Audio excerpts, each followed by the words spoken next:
بسم اللہ الرحمن الرحیم الحمد للہ رب العالمین والصلاة والسلام علی خاتم الانبیاء وسید المرسلین وعلی آلہ وصحبہ اجمعین اما بعد قال اللہ تعالی فی کلامہ المجید اعوذ باللہ من الشیطان الرجیم بسم اللہ الرحمن الرحیم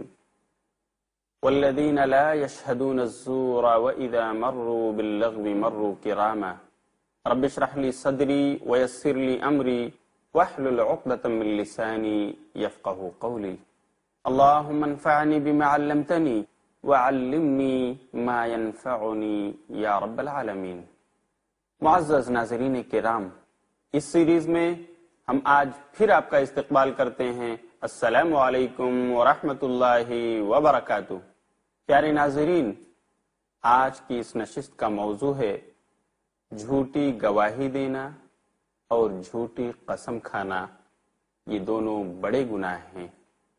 جس پر شریعت میں وعید وارد ہوئی ہے۔ لیکن میں آپ کو یاد دلاؤں، پچھلی نشست میں بھی میں نے آپ سے بات کیا تھا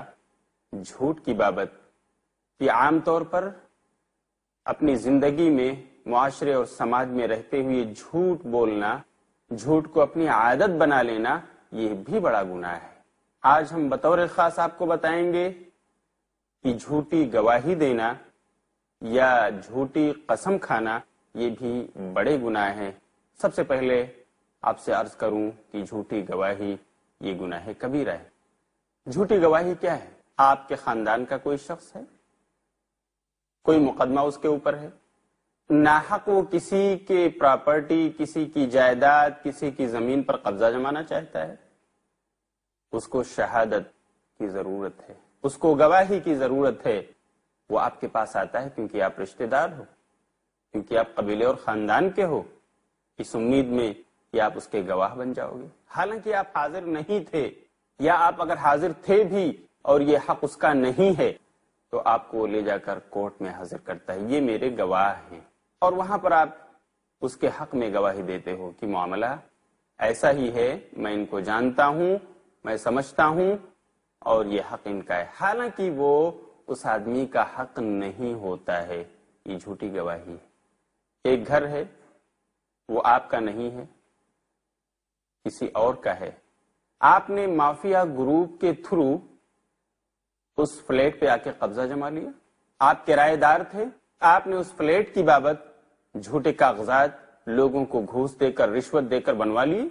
اور مالک مکان کو تھما دیا کہ اب یہ میرا گھر ہے، میں تم کو کرایہ نہیں دوں گا، یہ تو میرا اپنا ہے۔ گواہی کی ضرورت پڑی تو آپ نے کسی پڑوسی کو بلایا، چلو یار میری گواہی دے دو۔ ہے وہ فلیٹ کرائے کا جس میں آپ رہ رہے ہو، اس کا مالک کوئی اور ہے، لیکن آپ نے اس فلیٹ میں رہتے ہوئے لوگوں کو گھوس پات دے کر، لوگوں کو رشوت دے کر، پیسے کھلا کر اس مالک مکان کے گھر کو، اس کے فلیٹ کو، اس پر آپ نے قبضہ جما لیا۔ ایک آدمی کو بلایا، چلو جھوٹی گواہی دے دو۔ وہ آدمی گیا اور آپ کے حق میں اس نے گواہی دی۔ اسی کا نام ہے جھوٹی گواہی۔ بہت ساری مثالیں اس سلسلے میں آپ معاشرے میں آئے دن دیکھتے ہیں کہ لوگ جھوٹی گواہیاں دیتے ہیں، صرف اس لیے کہ میرا رشتہ دار ہے، صرف اس لیے کہ میرے قبیلے خاندان کا ہے، صرف اس لیے کہ میری آفس کا ہے، صرف اس لیے کہ میرا اس سے دور کا کوئی رشتہ ہے، صرف اس لیے کہ میرے دوست اور احباب میں سے ہے۔ حق اس کا نہیں ہے، لیکن آپ گواہ بن جاتے ہیں کہ نہیں، حق اسی کا ہے۔ اسی کا نام ہے جھوٹی گواہی۔ میرے دوستو، جھوٹی گواہی یہ مومن کی صفت نہیں ہے۔ اللہ رب العالمین نے قرآن کریم کے اندر اس کا ذکر فرمایا ہے۔ اللہ رب العالمین نے سورہ فرقان، سورہ نمبر 25 اور آیت نمبر 72 میں ارشاد فرمایا، والذین لا یشہدون الزور واذا مروا باللغو مروا کراما۔ مومنوں کی صفت یہ ہے، اچھے لوگوں کی صفت یہ ہے کہ وہ جھوٹ نہیں بولتے، لا یشہدون الزور، جھوٹی بات نہیں بولتے، جھوٹی گواہی نہیں دیتے، وَإِذَا مَرُّوا بِاللَّغْوِ مَرُّوا كِرَامًا، اور جب کبھی لغو بات سے ان کا گزر ہوتا ہے، لوگ لغویات میں مبتلا ہوتے ہیں تو وہ شرافت سے گزر جاتے ہیں، اس میں انٹرفیئر نہیں کرتے، دخل اندازی نہیں کرتے، کیونکہ عبث اور بے فائدہ چیزوں میں لوگ ڈسکشن کر رہے ہوتے ہیں۔ یہ کس کی صفت ہے؟ مومن کی صفت ہے کہ وہ جھوٹی گواہی نہیں دیتا، جھوٹ نہیں بولتا اور لغو باتوں میں اپنے آپ کو نہیں ڈالتا۔ یہی جھوٹی گواہی بعض احادیث رسول میں بھی اس کا تذکرہ موجود ہے۔ چنانچہ صحیح مسلم میں حضرت انس رضی اللہ تعالی عنہ سے مروی ہے، وہ کہتے ہیں کہ نبی صلی اللہ علیہ وسلم نے ایک بار کبیرہ گناہوں کا تذکرہ کیا، یا آپ سے کبیرہ گناہوں کے بارے میں پوچھا گیا، او سئل عن الکبائر، راوی کو شک ہے کہ آپ نے خود تذکرہ فرمایا یا یہ کہ آپ سے پوچھا گیا، استفسار کیا گیا،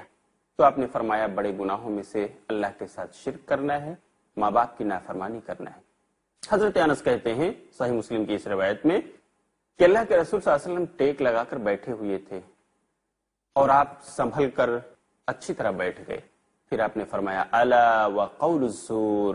الا وشہادۃ الزور، اور سن لو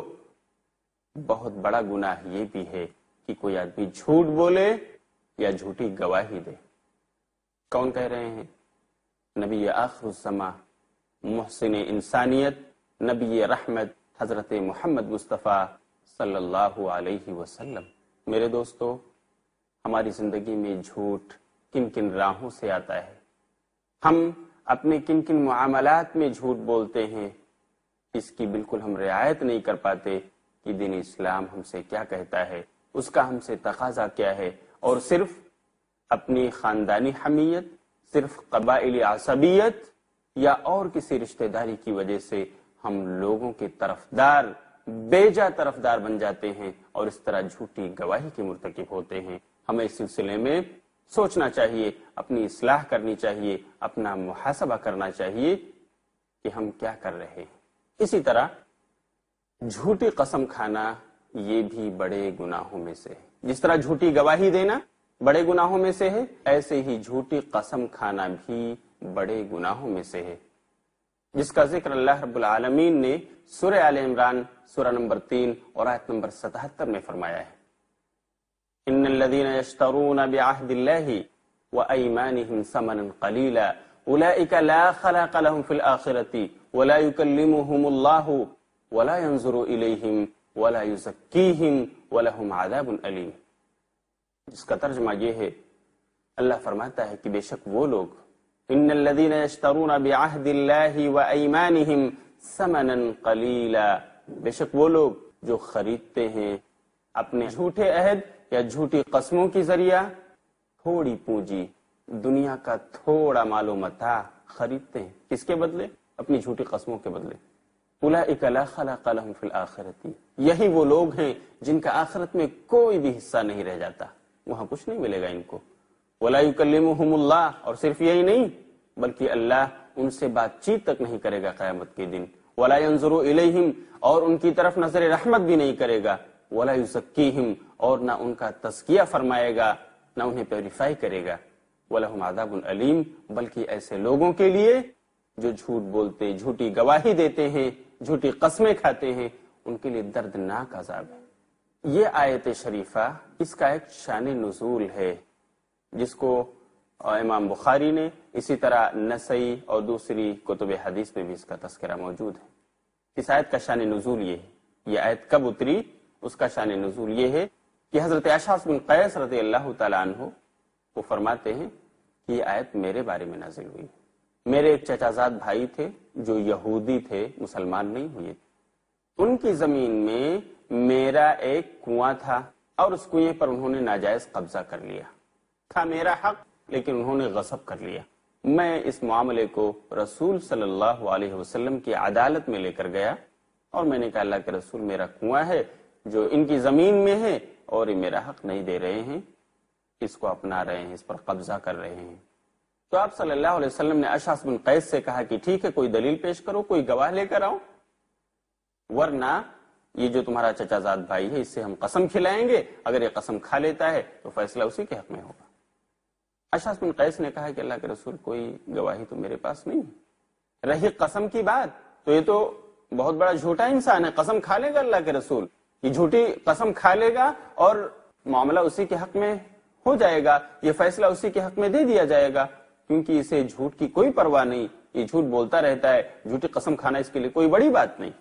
تب اللہ کے رسول صلی اللہ علیہ وسلم پر یہ آیت شریفہ نازل ہوئی، سورہ آل عمران سورہ نمبر 3 اور آیت نمبر 77، جس میں اللہ تعالیٰ نے فرمایا کہ وہ لوگ جو اپنی جھوٹی قسموں کے ذریعہ دنیا کی تھوڑی سی پونجی خریدتے ہیں، یعنی تھوڑا سا فائدہ ان کو اس جھوٹی قسم سے مل جاتا ہے، تو ایسے لوگ قیامت کے دن ان کے لیے دردناک عذاب ہوگا، اللہ رب العالمین کے ان کا کوئی حصہ نہیں ہوگا، نہ اللہ ان کی طرف نظر رحمت کرے گا، نہ ان سے بات چیت کرے گا، نہ ان کا تزکیہ کرے گا، بلکہ وہ اللہ کے سخت عذاب کے مستحق ہوں گے۔ جھوٹی قسم اس کی وجہ سے انسان کے دل پر سیاہ دھبا پڑ جاتا ہے، جس کی وجہ سے اس کا پورا دل دھیرے دھیرے سیاہ ہو جاتا ہے اور اس طرح اس پر مہر لگ جاتی ہے، جیسا کہ ترمذی کتاب التفسیر میں مذکور ہے۔ اس کو امام ترمذی نے حسن قرار دیا ہے اس روایت کو۔ اللہ کے رسول صلی اللہ علیہ وسلم نے فرمایا کہ وہ آدمی جس کے قسم پر اس فیصلے کا دار و مدار ہو، جو آدمی کسی معاملے میں گواہ بنایا جائے اور اس کی قسم اس معاملے میں فیصلہ کن ثابت ہو رہی ہو، تو اگر وہ اس قسم میں مکھی کے پر کے برابر بھی جھوٹ کو ملا دے تو اللہ رب العالمین اس کے دل پر سیاہ دھبا لگا دیتا ہے، اور اس طرح رفتہ رفتہ اس کا دل پورا سیاہ ہو جاتا ہے اور اس پر مہر لگ جاتی ہے۔ تو میرے دوستو، اللہ کے رسول صلی اللہ علیہ وسلم کی زبان سے نکلی ہوئی اس وعید سے بچنے کا آسان طریقہ یہ ہے کہ ہم کوئی بھی بات اپنی زبان سے ادا کرنے سے پہلے سوچیں کہ ہم اس میں جھوٹے ہیں یا سچے، ہماری زبان جھوٹ بولنے جا رہی ہے یا سچ، اور اس طرح اگر ہم محاسبہ کرتے رہیں گے تو انشاءاللہ اس وعید سے بچ سکتے ہیں۔ بلکہ بخاری کی روایت کے مطابق اگر ایک انسان جھوٹ بولتا ہے، جھوٹی قسم کھاتا ہے، تو اللہ رب العالمین قیامت کے دن اس پر سخت غضبناک ہوگا۔ اللہ کے رسول صلی اللہ علیہ وسلم فرماتے ہیں کہ جو شخص گواہی دے اور گواہی دیتے ہوئے وہ جھوٹی قسم کھا لے تو اللہ رب العالمین قیامت کے دن اس پر سخت غضبناک ہوگا اور اس کی طرف نظر رحمت نہیں کرے گا۔ اور یہی بات میں نے آیت کریمہ جو آپ کے سامنے پیش کی سورہ آل عمران کی، اس میں بھی مذکور ہے۔ اور آپ جانتے ہیں وہ مشہور حدیث آپ نے سنی ہے مختلف نشستوں کے اندر، جو حضرت عبداللہ بن عمرو بن عاص رضی اللہ تعالیٰ عنہ سے مروی ہے کہ انہوں نے اللہ کے رسول صلی اللہ علیہ وسلم سے پوچھا کہ بڑے بڑے گناہ کیا ہیں؟ تو اللہ کے رسول صلی اللہ علیہ وسلم نے جواب دیتے ہوئے فرمایا، الاشراک باللہ وعقوق الوالدین، شرک کرنا، ماں باپ کی نافرمانی کرنا، والیمین الغموس، اور جھوٹی قسم کھانا۔ تو عبداللہ بن عمرو بن عاص نے کہا کہ اللہ کے رسول جھوٹی قسم کیا ہے؟ تو آپ نے فرمایا جھوٹی قسم یہ ہے کہ کوئی انسان جھوٹی قسم کھا کر کے کسی کا مال غصب کر لے حالانکہ وہ اس کا حق نہیں ہے۔ میرے دوستو، یہ جو یمین کا لفظ ہے اس کے معنی ہے قسم، اور غموس کا مطلب ہے ڈبو دینے والی۔ تو الیمین الغموس کا مطلب ہوا ایک ایسی قسم جو انسان کو قیامت کے دن جہنم میں ڈبو دے گی، جہنم میں غرق کر دے گی۔ تو اس سے اشارہ اس بات کی طرف ہے کہ انسان اگر جھوٹی قسم کا مرتکب ہوتا ہے اور اس جھوٹی قسم کے ذریعہ کسی کا مال ہڑپ کر جاتا ہے، کسی کی زمین اور جائیداد کو غصب کر لیتا ہے، تو قیامت کے دن اس کا یہ جرم، اس کی یہ قسم اس کو جہنم میں ڈبو کر رہے گی اور وہ ہلاک و برباد ہو کر رہ جائے گا۔ پیارے ناظرین کرام، جھوٹی گواہی دینا اور جھوٹی قسم کھانا یہ بڑے گناہوں میں سے ہے جس سے ہمیں اور آپ کو بچنا چاہیے، اپنی سوسائٹی اور سماج کو بچانے کی بھی فکر کرنا چاہیے۔ اسی سے ریلیٹڈ ایک اور چیز ہے جس کا میں اسی نشست میں آپ سے تذکرہ کرنا چاہتا ہوں۔ جھوٹ بولنا گناہ کبیرہ، جھوٹی گواہی دینا گناہ کبیرہ، جھوٹی قسم کھانا گناہ کبیرہ۔ اسی طرح اسی جھوٹ سے ریلیٹڈ ایک اور چیز ہے جو بہت بڑا گناہ ہے، اور وہ ہے اللہ اور اس کے رسول پر جھوٹ باندھنا۔ وہ کیا ہے؟ آپ جانتے ہیں کہ اللہ اور اس کے رسول کی بات شریعت اسلام میں حجت ہے، دلیل ہے، جس پر عمل کر کے لوگ جنت پا سکتے ہیں، جہنم سے بچ سکتے ہیں۔ لیکن اگر کوئی انسان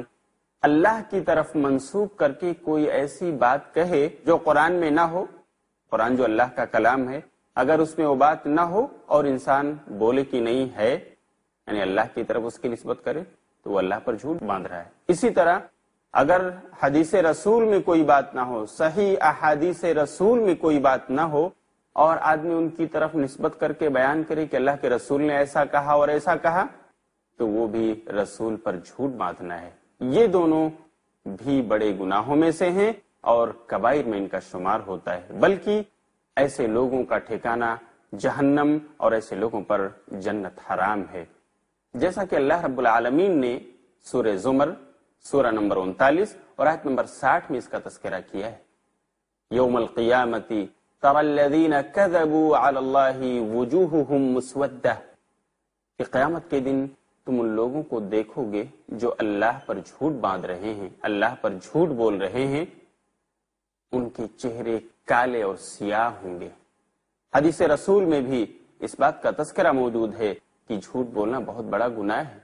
میرے دوستو، یہاں یہ جاننا بھی فائدے سے خالی نہیں کہ رسول صلی اللہ علیہ وسلم کے خلاف جہاں دشمنان اسلام نے بہت ساری چیزیں گھڑ کر کے دین میں پیش کی ہیں اور اس کو دین کے طور پر لوگوں میں رائج اور شائع کیا ہے، ایسے ہی بہت سارے دین کے نادان دوستوں نے بھی یہ کام کیا ہے، جس کا ذکر علامہ ابن الجوزی نے اپنی کتاب الموضوعات میں کیا ہے۔ چنانچہ وہ لکھتے ہیں کہ حدیث گھڑنے والوں میں ایک طبقہ ان لوگوں کا بھی ہے جو اپنے آپ کو واعظ کہتے ہیں۔ وہ لوگ عوام کے سامنے بہت ساری ایسی حدیثیں بیان کرتے ہیں جو ان میں مقبول ہو سکیں، شہرت پا سکیں، حالانکہ اس کی کوئی دلیل ان کے پاس نہیں، کوئی حجت نہیں کہ یہ حدیث رسول ہے، صرف اس لیے کہ ان کو شہرت ملے، عوام میں مقبول عام ہوں وہ چیزیں، اور اس طرح وہ ایک اچھے اسپیکر اور اچھے وائس کے طور پر سمجھ میں آئے۔ ظاہر بات ہے صحیح احادیث کے اندر ایسی چیزیں نہیں ملیں گی جن کو لے کر آپ اپنے آپ کو ایک بڑا اسپیکر کی حیثیت سے شو کر سکو۔ تو ان لوگوں نے، واعظوں نے، غلط احادیث یا نا ثابت شدہ احادیث کا سہارا لیا تاکہ عوام ان کو سمجھیں اور ان پر عمل کریں اور اس طرح سے ہماری شہرت عام ہو، حالانکہ اس کی کوئی دلیل ان کے پاس موجود نہیں۔ ایسے لوگوں کی بابت نبی صلی اللہ علیہ وسلم کی بہت ہی واضح احادیث ہیں کہ ان کی عاقبت اچھی نہیں، آخرت میں ان کے لیے وعید ہے اور سزا ہے۔ چنانچہ ایک حدیث جس کے راوی حضرت انس رضی اللہ تعالی عنہ ہے، بخاری کی روایت ہے، وہ کہتے ہیں کہ نبی صلی اللہ علیہ وسلم نے فرمایا، من کذب علی متعمدا فلیتبوأ مقعدہ من النار، جو شخص جان بوجھ کر مجھ پر جھوٹ باندھے، بعض روایات میں الفاظ مختلف ہیں لیکن معنی یہی ہے کہ جو شخص جان بوجھ کر میری طرف کوئی حدیث منسوب کرے حالانکہ میں نے اسے نہیں کہی ہے، میری وہ حدیث نہیں ہے، فَلْيَتَبَوَّأْ مَقْعَدَهُ مِنَ النَّارِ، تو اسے چاہیے کہ اپنا ٹھکانہ جہنم بنا لے، وہ جہنم میں جائے گا، اس کا ٹھکانہ جہنم ہو۔ صحیح مسلم میں ایک دوسری روایت حضرت ربیعی بن خراش رضی اللہ تعالیٰ عنہ سے مروی ہے، وہ کہتے ہیں کہ اللہ کے رسول صلی اللہ علیہ وسلم نے فرمایا، من یکذب علی یلج النار، کہ جو بھی انسان مجھ پر جھوٹ بولے گا یعنی جھوٹی بات منسوب کرے گا تو یلج النار، وہ جہنم میں داخل ہوگا۔ میرے دوستو، عام حالات میں بھی جھوٹ بولنا منع ہے، اسی طرح جھوٹی گواہی دینا منع ہے، جھوٹی قسم کھانا منع ہے، اور ایسے ہی شریعت نے بڑی ہی سختی کے ساتھ یہ وارننگ دی ہے کہ وہ لوگ جو اللہ پر جھوٹی بات کوئی منسوب کرتے ہیں جو اس کے کلام پاک یعنی قرآن مجید میں نہیں ہے، یا رسول کی طرف کوئی جھوٹی بات منسوب کرتے ہیں جو صحیح احادیث میں نہیں ہے، تو وہ لوگ بھی اپنے آپ کی اصلاح کر لیں، کیونکہ ایسے لوگوں کا ٹھکانہ جہنم ہے، جنت ان پر حرام کر دی گئی ہے۔